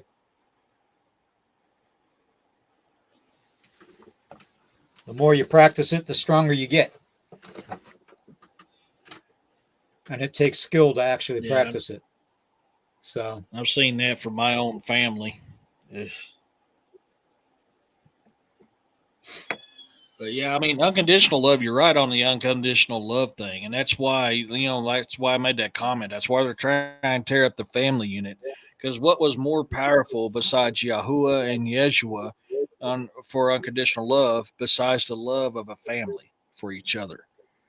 And I think that's why family units were targeted so much, and is still targeted to this day, that people believe it's okay to split from the family and not have a family group, and it's okay to do all that. You're taking that power away. There's no greater protection for anyone besides Yahuwah and Yeshua than the power of a family unit that loves each other. exactly.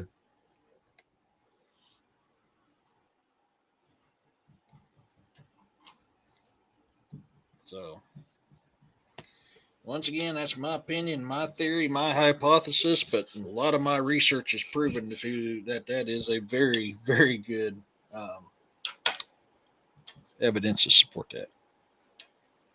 Exactly. Well, I have got an early day tomorrow.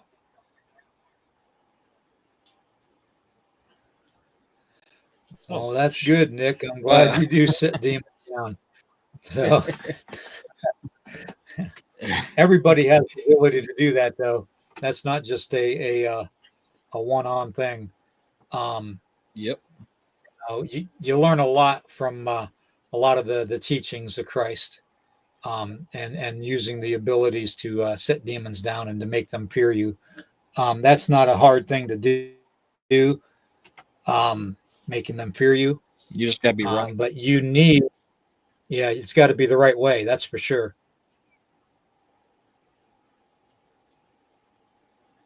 Yeah. I got to get caught up Correct, on Bigfoot dwarf shows. Yeah.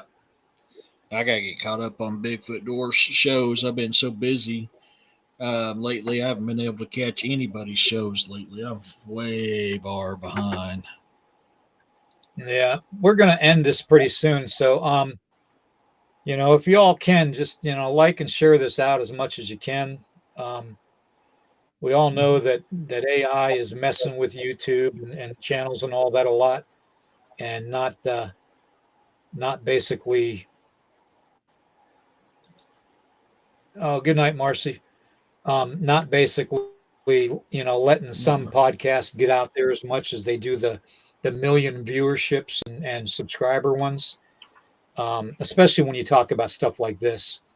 And this is stuff we need to talk about, plain and simple, and, it's just something when you think about the whole connection with social media and the three-letter agencies and our own government getting into the dark arts, and studying the dark arts even before World War II, just like Hitler did. You can't help but see these connections. And then everybody wonders why things are happening the way they are today, because you have these dark forces, these people that have dark intentions, that are in positions of power enough to control certain aspects of our world, whether it's corporate, businesses, or government agencies and all that, food marketing, stock market, it doesn't matter. BlackRock's a perfect example of it, and I hate to say that, but it's true. Look what BlackRock just did down at the Panama Canal. They just sold 2 ports back to China and instead of letting them stay in secure hands. So it's ridiculous that that these so-called people that are in these positions, and we allow them in these positions. That's the bad thing. We allow them in this position, and it's just a bad thing.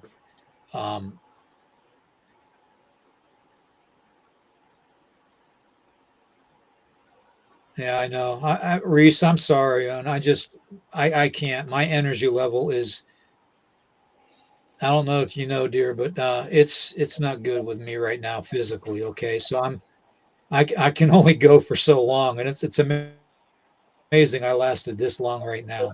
But I'm glad you're here. Okay, and Jason, I'm glad you're here too, man. And Roxanne and Urso and everybody. You all mean the world to me, and you're all my extended family. And it's the ghost. Yeah, it's just. You seen that too? Okay.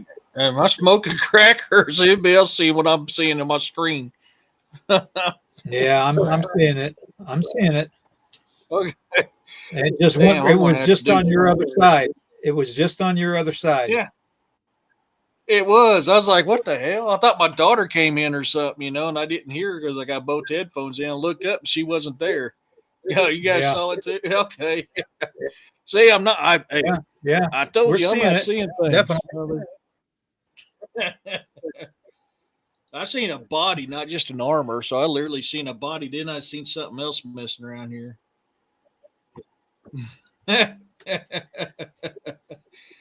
Oh gosh, it don't feel evil, so I'm not too worried about it. It don't feel Right. evil. It just catches me off guard. Oh, there it was. Catch it out of corner. There it was again. It was just there again. So I guess I need to do some Wow. EVP tonight. Yeah. Well, I don't know if it's a good idea to do that in your own home.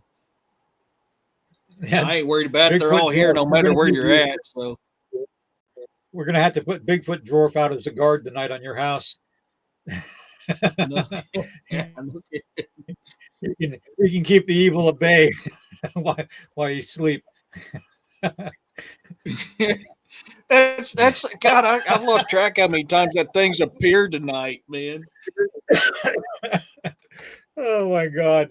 Oh, that's trust funny, me, Dory. Ghost. Oh I my know, but God. I'm in tune. It's nothing that means me harm. It actually feels like somebody I know. I recently just had a lodge brother Yeah, I pass think it's somebody away, just and well, and Yeah. the thing was, it's definitely somebody just I messing got it. with you. Yeah. Like, so I got a call like a couple days before we went to our rally, and brother Ronnie was like, hey man, ask because he didn't call. He was talking to my old boss Leroy, and he's like, hey, can you ask Eric if I can borrow one of his books to read while I'm in the hospital? And I'm like, dude, I'm not gonna lend you a book. I signed it. I wrote him something in it, signed him, and gave him one of my books. It's like, I've got some in here that's mine. I'll just buy it again later. I ain't worried about it. And I gave it to him, and I guess that made his day. I mean, he was bragging to his family and everybody how he got a signed copy of my book and stuff. And then a couple of days after being my national rally, I get the text that he passed away, and I was like, "Oh God!" So I had to go to his funeral last weekend. It broke my heart, but I mean, I feel good because I made his last days filled with joy just for him getting a signed copy of my book. And I didn't realize he was that big fan of my books and my shows, because I've rarely seen him in my chat. So I'd say he was probably watching me on Facebook where he can't comment, and that's probably where he was watching it. So, hey, I'm having a conversation here. You can mess with me later on. Just don't touch me or move anything. But I'm having a conversation here, dude. Sorry. It went again right up your head. There it goes. Yeah. Shit. There it goes again. Leave me alone. But anyway, so I was at the funeral talking to his sisters, And she's like, "Yeah, you're E.D. Testerman." I was like, "Yeah." I said, Ronnie was a brother of mine from Lodge, And she goes, "They never gave me the book. I've got to find that book." I said, "Well, don't worry about giving that back to me. That was Ronnie's. You guys can keep it. Do with it what you want." And I gave that to him, and but it made me feel good that his last few days. He was, oh shit, I'm starting to tear up. Sorry. I was able No, to that's bring all that right. kind of joy to him the last few days of his life here on Midgard, that he got one of my signed books, man. It was Yeah. that's special. Yeah. Heartbreaking, but special. Yeah. All right. Well, we're at almost the 2 hour mark, and I'm going to Yeah. start slowing it down here. Because I'm getting to the point where I've got to get up early and take care of some things. And then I've got that 1 o'clock appointment with Dan tomorrow. So I want to make sure I get some rest tonight. But I don't know if I'm going to be coming on tomorrow morning. I probably won't, because I've got too much to do. But Sunday morning we'll come on and do a show. Okay. Maybe we can get Dragon to come on again, and maybe even Urso can come on if he wants, and anybody else that wants to talk about, Yeah. their paranormal experiences and stuff. Okay. Yep. But other than that, yeah, I think I'm going to take tomorrow off. I got too much to do, and I got to recover too from what I did today. So, which wasn't a whole hell of a lot, but still took it out of me. I gotta, after I get done tonight with this podcast, I gotta try and get that second part of the intro on the pod being done too. So that's got to get done tonight, whether I want to sleep or not. But why don't you let everybody know what's going on with you? I know you had some things that happened lately that you wanted to let people know, and and if you don't, that's fine too. But So go ahead and do that. I'm going to go ahead and drink a little bit of coffee and try to relax my voice for about 5 minutes. Yeah. So, I apologize, guys. I've been extremely, extremely busy with everything going on the last few weeks. So I've not put out shows like I should. I was planning on it last weekend. End up winning tickets to the Monster Jam. So I took my youngest to see that last Saturday. And then Sunday, I didn't get home in time before I had to go work nights for a week to do a show. But I will have a show tomorrow, and I will have a show Sunday. I just before actually when Roxanne was on the phone with me earlier, I started a new book, and why is that not popping up there? There it goes. So I started a new book that I was actually working on until we went live. As of right now, the name of it is Death and Rebirth. Carrion Vesper's Untold Story. It's about a vampire that was turned against his will, and he's spending his life hunting that vampire that turned him.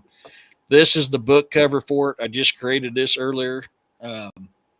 So I've got that coming up. Delete that so it doesn't take up your memory. Sorry, I was wanting to delete that real quick. So I'm trying to get some writing done. I do have a big announcement that I'm going to be talking about on my show tomorrow night. There is going to be some changing in my professional career that will affect my lives from time to time. So, heck yeah, Ghost. And like I said, I'll talk more about that tomorrow on tomorrow's Campfire Chat show. But there's a lot going on. I've got to get some writing done. I'm like super behind on writing. And I've got to finish getting this video edited and put out there of that paranormal investigation that I wasn't planning on having that ended up happening.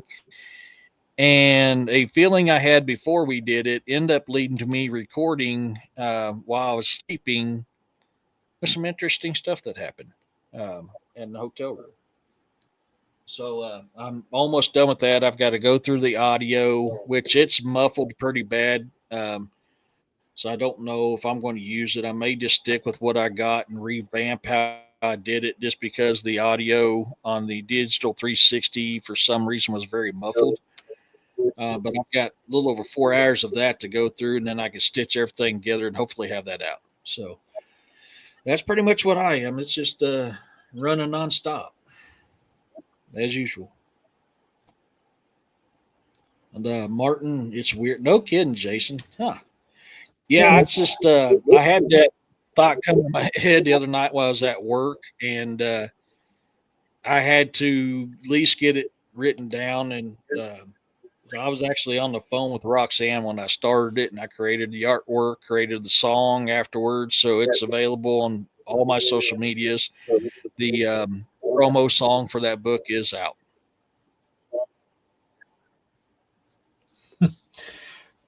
Oh, You were on the phone with Rock. Yeah. Now that was cool. I think whatever you got going on there just came here. I'm telling you, man. It's like, wow. Yeah, so it's I've got I'm glad I'm in my corner. I'm like stuck in the corner, so I've got like everything that happens is usually off to this side of me. So or in front of me. I think I figured out what the black thing was. I'd see a little fly running around my computer screen. So the black thing, it might be that fly, but that shadow person behind me and that white shadowy thing behind me was definitely not the fly. Yeah, I kind of was multitasking, wasn't I? I've been so busy these last 3 or 4 weeks. It's not even funny, man. But I'm glad you're writing your first book, Manisha. I'm proud of you. Keep that up. I mean, seriously, keep that up. I'm dyslexic as all get out, and if I'm writing, I know you can do it too. So, keep at it. Don't give up. And I've got to get these 2 new shows out too. It's just every time I plan on doing it, something comes up and I'm not able to do it. But soon I'll be having a book club show. Where there it goes again. Book club show that we're going to read my books and talk about it. So if you get a chance, get my books, read them. We're going to talk about them on a show. That'll be once a month, and then once a month I'm going to have what's called a writer's workshop, where I'm going to try to get other authors to come in, and we're going to basically just talk about our writing styles and try to give ideas. Yeah. Behind your left shoulder. Oh, in the back. Yeah. The stuff in the background, Ghost, that definitely wasn't a fly. The thing on that computer screen where it was blacking it out, I mean, it may not be a fly, but the fact that I see one flying around here could be that. I have to be legit on this stuff, and when I seen that, I have to add that into the category as a possible. It's definitely not the background, but that was all like when my screen gets blacked out like that. That very well could have been that fly. And I could be wrong. All right, guys. Well, that being said, I want to thank everybody in the chat for being here. I want to thank all the mods that are here and all the new people that came in. Reese, I want to thank you for being here. Jason, thank you for being here. Okay. I know you're not new, but it's nice to have you in the chat. Dragon, it's great to see you in the chat too. Everybody, you guys are fantastic. You have no idea. You guys actually keep me going. You really do. You give me the will to want to continue this. And without you guys, I'm literally not going to be able to do this. And Bigfoot Dwarf, darn well you're special to me too, bro. And I try to catch your podcast whenever I can too. But you might want to give me a heads up when you go live, on Messenger, just to let me know. in advance, because a lot of times I don't get the announcements when you go live. I don't know why, and I'm a subscribe to your channel. I just, the way I've been we feeling lately, and the way things have been going for me lately have been very rough. And that's why, hitting the like button and sharing this out means more to me than anything in the world right now. But StreamYard has been really difficult with me lately. And that's why I took a month off from StreamYard. I couldn't deal with them and deal with what's going on with me physically in my life at the same time. They were literally breaking me down even more. So it is what it is, and I just yeah, Eric being nice. I was picking on her.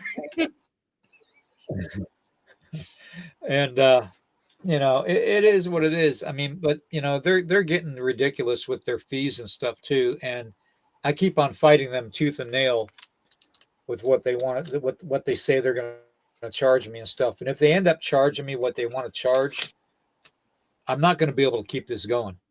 I won't be able to. I'm on disability, guys. I bring in a little over $1,500 a month. Okay. For a family of 4. Okay. For a family of 4. All right. So I don't have the means. That's like even Don, I had to wait till the first of the month to mail his package, that he bought on the time that I did the auction, because I didn't have the money to ship it, Yeah. It and I realize times are tough for everybody. I realize that. Okay. But I want you all to know that, as long as I'm capable to be here, I will be here. Okay. But at the same time, I just don't know if I can keep on going the way I am. I really don't. So I'm sorry to say this, but I don't know if this is going to be my last month or not on StreamYard. Because if they do want to charge me what they're wanting to, and they don't take my side of the debate, I'm not going to be able to afford to keep it going, plain and simple. So unless a miracle happens, I'm not going to be able to. So that being said, it is what it is. I know, but I want you all to know how much you mean to me. And if I don't get the opportunity to say it again, at least I said it tonight. Okay. And so that's why sharing this out and liking it is very vital. Just like with any podcaster, Gemma can tell you. I mean, she's been around for quite a while, and on multiple platforms more than I am. And I'm on Rumble, Twitch, Twitter, Facebook, YouTube. I'm on several of them. I just don't do TikTok. I really don't. So I don't know why, but I have this phobia about TikTok for some reason. That and the fact that it probably would get censored, some of the stuff that I talk about anyways. But yeah, there's certain elements out there that want to control us. And if we have the desire to continue and to fight against it, then we need to. Okay. And that's the first and foremost, is you stick together as a family. So, that being said, I want everybody to know that I appreciate them for being here. I appreciate Eric for being here. tomorrow morning we're not going to have a podcast. Okay, I've made up my mind on that. I'm just going to be too tired. And then I got a 1:00 interview with Dan. So, and that'll probably, I don't know when that'll be out. I don't know if it's going to be live or if it's going to be recorded. But look for that to come out. I'm sure David and Melissa in the chat will let everybody know when that comes out. But I want you all to stay strong. Don't show any fear. Because you remember, this world is based off of everything fear-wise. That's why a lot of this shit is happening in the world nowadays. But don't let it make you afraid, because they thrive off of that. They love it. Okay. I used to love it. I used to get energy increases like drugs, like taking drugs, from people's fear when I was in the dark arts. And, you don't want to do that. Don't show them fear. Okay. You have the ability and you have the right to question everything. I tell you that every day. Some of you have done that a lot more lately than before. And that's why a lot of the things are getting a little bit worse, is because people are starting to wake up and realize that these things are real. Okay. That the supernatural is real. Okay. So stay strong, stay faithful, show no fear, and question everything, everybody. Okay. Thank you. Hey, real quick, you reminded me of something that I forgot. I've got something coming in the mail. I'm supposed to be here Monday. I saved up a little money and got it. Soon, I will not have Fourth Wall or Teespring for my merch. I will solely be doing merch myself and selling it on an order basis. I've got a deal coming in where I can make shirts, hats, mugs, and stuff like that. I've got a guy that I can get the prints off fairly cheap. It's going to be prints where it actually goes into the material, doesn't sit on it. So here, hopefully soon, I'll be closing their merch sites, making my own merchandise. That way I can get it out to the customer at a cheaper cost than going through platforms, and a little bit better success than what I've had with them platforms. So, and I need to get with you on that as well. But, so that is coming up. I'm supposed to have the machine here around Monday time frame. Cool. All right, guys. Be safe. Okay. We love you. Okay. And we'll see you Sunday morning at 11 a.m. Okay. That'll be and hopefully, Dragon, you'll be able to make it on. If not, I'm going to get Bigfoot Dwarf to come on Sunday morning at 11 a.m. So he better be up early on the West Coast. So better be up Sunday morning, bro. I'm going to send you an invite. All right. Love you guys. Yeah. Peace, love, and blessings. And question everything. Take care.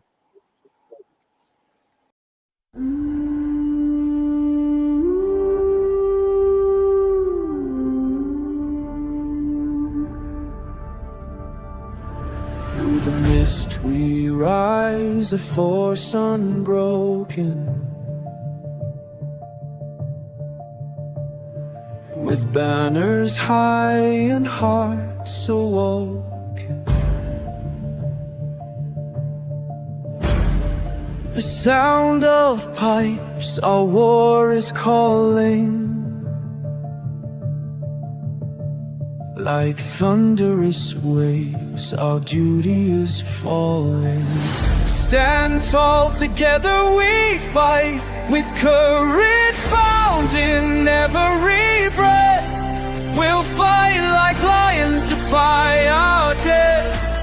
In unity our hearts shall sing, the legacy of warriors through every reign. With battle cries we forge our fate, in fields of valor we elevate. As shadows loom, our spirit